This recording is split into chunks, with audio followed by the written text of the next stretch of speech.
네, 오늘 본문에서 예레미야 선지자는 절망에 빠져 있는 이 유다 백성에게 함께 하나님께 부르짖어 기도하자라고 호소하고 있습니다. 그 기도의 이유는 단 한 가지입니다. 고난 당한 자가 회복하는 길은 이 선지자의 호소처럼 기도할 때만 가능하기 때문입니다.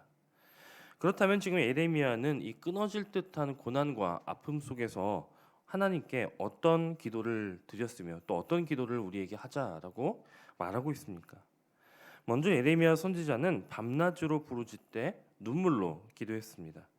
그는 백성들에게 하나님께 나아가서 마음을 물 쏟듯이 쏟아놓자라고 또 호소하죠. 물 붓듯 마음을 쏟으라라고 하는 표현은 지금 고통 가운데 당하고 있는 모든 감정, 그 힘듦, 그런 어려움들을 숨김없이 드러내라라고 하는 의미입니다. 여러분, 물이 담긴 그릇이 있다고 한번 생각해 보시기 바랍니다. 그리고 그 그릇을 한쪽으로 기울여 보십시오. 그러면 넘친 물이 한쪽으로 쏟아져 흐르게 되지만 기울인 만큼 내가 얼만큼 기울였느냐에 따라서 그릇 속에 물은 남아 있게 됩니다. 다시 말씀드리면 물을 쏟는 일은 이 물그릇을 잡고 있는 사람의 의지에 따라서 물이 다 쏟아지기도 하고 남기도 하고, 이 기울이는 만큼 그 사람의 의지에 달려있지 그 안에 담겨있는 물은 아무런 저항 없이 그냥 흘러내리게 됩니다. 하나님을 향하여 쏟는 마음 역시 마찬가지입니다. 우리가 하나님을 향하여 얼만큼 마음을 기울이느냐, 얼마만큼 그릇을 기울이느냐에 따라서 우리는 하나님께 다 부어드릴 수도 있고 아니면 어느 정도를 남기고 있게 될 수도 있습니다. 그러면 우리는 어느 정도를 하나님 앞에 쏟아드려야 할까요? 어느 정도의 우리의 마음에, 우리의 감정에 이 양을 가지고 이 정도까지 하나님께 드려야 하나? 이 정도 감정은 내가 감춰야 되지 않을까? 내가 아무리 힘들어도 하나님 앞에 이렇게 아프다고 힘들다고 기도하는 거, 어렵다고 기도하는 거, 이 정도는 남겨둬야 되지 않나? 라는 마음을 가지고 물을 부을 때가 있다라고 하는 것입니다. 하지만 우리는 그렇게 할 필요가 없습니다. 온전한 마음으로 하나님께 남김없이 부어드릴 수 있어야 합니다. 어느 정도를 남길 필요도 없고 또 남겨서도 안 됩니다. 우리의 솔직한 마음을 그대로 있는 그대로 하나님께 드러내도 괜찮습니다. 우리가 하나님께 솔직한 마음을 드러낸다라고 하는 것은 다른 말로 하면 곧 하나님을 신뢰한다라고 하는 뜻이 됩니다. 왜냐하면 우리가 누군가에게 대하여 어떤 사람과 만나서 내 속에 있는 것들을 다 끄집어내고 내 아픔을 있는 그대로 얘기한다라고 하는 것은 아무에게나 그렇게 할 수 있는 것이 아니죠. 내가 정말로 신뢰하는 사람, 내가 정말로 믿을 만한 사람, 그 사람에게 우리는 우리의 속마음을 다 부어서 보여줍니다. 그런 것처럼 우리가 하나님을 온전히 신뢰한다면 우리는 우리 안에 있는 그 무엇도 남김없이 다 하나님께 쏟아부을 수 있다라고 하는 것입니다. 우리의 마음을 온전히 열고 우리 속에 있는 그 모든 것들을 다 하나님께 고할 수 있고 아뢰일 수 있다라고 하는 것이죠. 더군다나 하나님은 그처럼 우리가 신뢰할 대상을 넘어서서 우리를 사랑하시는 아버지이십니다. 하나님은 마치 부모가 어린 자녀를 대하듯 우리의 연약함을 보듬어 주시고 우리의 작은 신음에도 귀를 기울이시죠.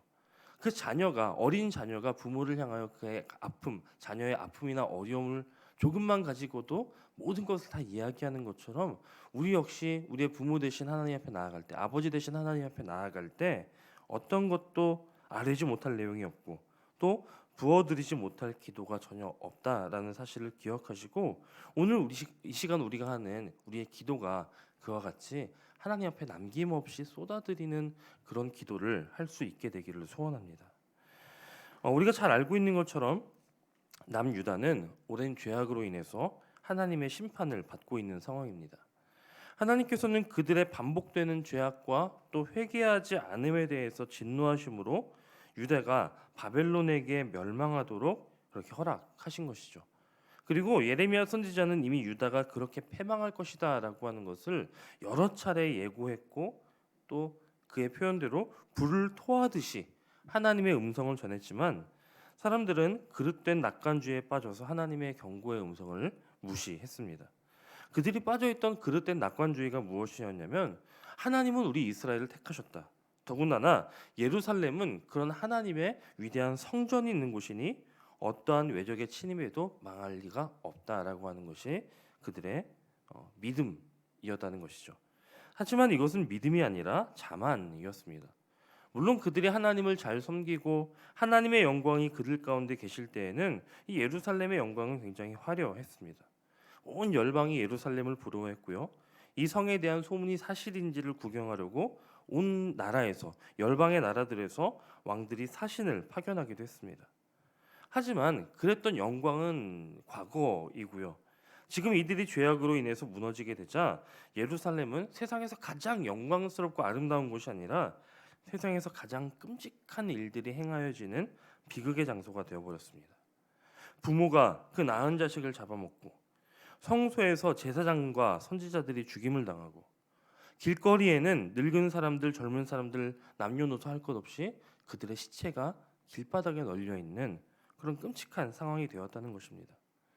여러분, 똑같은 장소입니다. 똑같은 예루살렘입니다. 하지만 이스라엘 백성들은 하나님과 함께하는 가장 복된 자리에 있었지만 죄악을 지었고 또 그로 말미암아서 그 가장 아름답던 자리가 가장 비참한 자리가 되었습니다. 참으로 안타깝고 슬픈 일입니다만 우리는 이것을 참 안타깝다 정도가 아니라 우리의 모습이 될 수도 있다라고 하는 경고로 보아야 합니다. 우리 역시 지금은 내가 하나님과 가장 가까운 자리에 있다, 나는 하나님 앞에 있다라고 생각하며 살지 모릅니다. 하지만 우리는 동시에 죄악과도 매우 가까이 살고 있는 사람들입니다.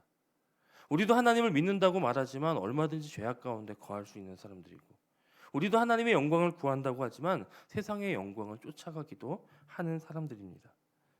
그리고 그처럼 죄가 우리와 하나님 사이를 가로막게 되면 우리 역시 오늘 본문이 보여주는 이스라엘이 당했던 고난과 비극을 경험할 수도 있다라고 하는 것을 우리는 이 장면에서 기억하며 또 이 경고의 음성으로 들어야 한다라고 하는 것입니다. 이처럼 인생의 고난은 누구에게나 임할 수 있습니다. 하나님을 잘 믿던 사람에게도 또 하나님의 영광이 임했던 사람에게도 고난은 임할 수 있습니다. 그리고 고난은 때때로 우리를 절망에 빠뜨리고 더 나아가서 하나님 앞에 서는 것을 가로막기도 합니다. 그리고 이처럼 고난을 당하는 사람들의 반응은 저마다 다르지요. 고난은 누구에게나 임하지만 고난을 당하는 사람은 다릅니다. 두 사람만 예로 들어보자면 먼저는 우리가 사무엘서를 함께 묵상하며 보았던 다윗입니다. 그는 하나님의 징계를 받는 순간에도 하나님을 향한 신뢰를 놓지 않았고 자신의 모든 아픔과 고통을 하나님 앞에 쏟아드렸습니다. 물붓듯 쏟아드렸습니다. 이것이 바로 고난을 당한 사람, 고난을 만난 사람이 취해야 할 올바른 모습입니다. 우리가 어떤 상황에서든지 하나님을 신뢰하며 또 우리가 당한 그 어려움을 그대로 가지고 우리의 연약한 모습 그대로 그분께 기도로 나아가면 우리를 사랑하시는 하나님은 우리의 기도를 들으시고 우리를 반드시 회복의 길로 인도해 주실 것입니다. 또 반대의 사람이 있는데 이들은 어떤 사람이냐면 고난을 당하면 오히려 하나님을 원망하고 떠나는 그런 사람입니다. 이 유다를 다스렸던 아하스라고 하는 왕이 바로 그와 같은 사람의 대표격인 사람인데요. 이 아하스 왕이 유다를 통치하던 시절에 이 유다는 이방 민족의 공격들로부터 항상 불안한 그런 상황이었습니다.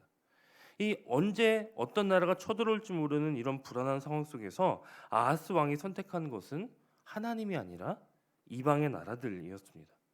그는 먼저 아수르 왕을 의지해서 위기를 모면하려 했지만 오히려 에돔이 공격을 받고 블레셋의 공격에 속수무책으로 당하기만 합니다.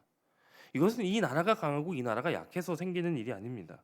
하나님께서 이 아하스의 죄를 심판하셨기 때문이죠. 그러나 이 사실을 알지 못하고 아하스는 그런 고난을 당하자 어떤 길을 선택하냐면 하나님의 성전과 또 신하들의 집을 다 털어서 아수르에게 오히려 조공을 바치고 우상들에게 제사를 지내고 그렇게 하는 가운데 하나님의 도움은 전혀 구하지 않습니다. 아하스 왕이 가졌던 원리는 매우 단순했습니다. 나를 괴롭게 하는 이 아람의 왕들이 섬기는 그 신을 나도 섬기면 그 신이 아람의 신이 나를 괴롭게 하지는 않을 것이다 라는 생각으로 그는 하나님을 버리고 이 아람 왕이 섬기던 다메섹의 신들을 섬기기 시작했다라고 하는 것입니다. 우리도 고난을 만나면 그 고난의 가운데로 같이 뛰어들 때가 있습니다. 나를 괴롭게 하는 사람과 똑같은 자리에 서서 똑같은 방법으로 이 고난을 이겨보려 하는 그런 것이죠. 하지만 그처럼 행했던 아하스 왕에 대해서 성경은 어떻게 표현하냐면 그 신이 그가 섬겼던 그 아람의 신이 아하스와 온 이스라엘을 망하게 하였다라고 기록합니다. 결국 이 아하스는 끝내 하나님을 거역한 왕, 실패한 왕으로 죽고 맙니다. 사랑하는 여러분, 우리는 안타깝지만 때때로 고난을 만납니다.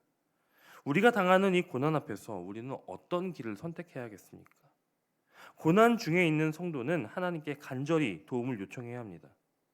그래서 오늘 예레미야 선지자 역시 유다의 백성들에게 하나님을 향해 손을 들라라고 강권합니다. 우리가 누군가에게 손을 든다라고 하는 것은 항복의 뜻과 함께 나는 아무런 힘이 없기에 도움이 절실히 필요합니다라고 하는 그런 뜻을 나타내는 행위이죠. 과거 유다 백성들은 아하스 왕이 그랬던 것처럼 하나님 없이도 잘 살 수 있을 것 같다. 하나님 없이도 이 고난을 이겨낼 수 있을 것 같다라고 생각했습니다. 그래서 하나님께 등을 돌린 채 우상을 섬기고 동맹국들을 의지하며 그렇게 살았던 것이죠. 하지만 하나님의 심판이 내려지자 그것들 모두가 다 쓸모없는 것이 되었습니다. 오히려 그들을 더 괴롭힐 뿐이었습니다. 그러니 이제 유다 백성이 해야 할 한 가지, 할 수 있는 한 가지는 오직 하나님께 도움을 간청하는 것뿐이었습니다. 그래서 예레미야 선지자는 이제 두 손을 들고 하나님을 향하여 도움을 구하라라고 권면하는 것입니다. 사랑하는 여러분, 혹시 고난을 만나셨습니까?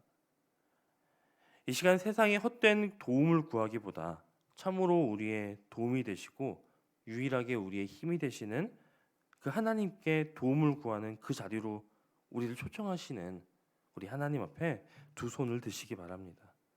우리의 인생에서 터득한 그 무엇 혹은 내가 얻은 그 무엇을 의지하려 하지 마시고 가난한 마음을 하나님 앞에 다 쏟아내어 드리고 또 두 손을 들어 하나님께 도움을 간청하시기 바랍니다.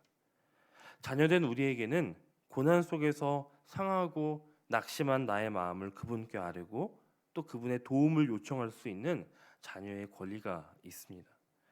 그리고 우리의 아버지 되신 하나님은 우리가 그처럼 구하고 두드리고 기도하고 부르짖고 간청할 때에 반드시 그 기도에 응답하시겠다라고 약속하셨습니다. 그러므로 이 고난의 때에 하나님의 약속을 온전히 신뢰하며 기도의 자리로 나아가는 저와 여러분이 되시길 소원합니다. 때로는 무서운 하나님의 진노를 만날 때도 있을 것이고 또 때로는 예기치 못하는 고난을 당할 때도 있을 것입니다. 그러나 여러분 기억하시기 바랍니다. 그 가운데에서도 여전히 하나님은 긍휼의 하나님이시며 자비의 하나님이십니다. 죄를 회개하고 주를 향해 도움을 부르짖는 자에게는 아직 소망이 있다라는 사실을 기억하시며 오늘 이 시간도 주님을 향해 나아가고 주님을 향해 두 손을 들므로 새로운 하루를 열어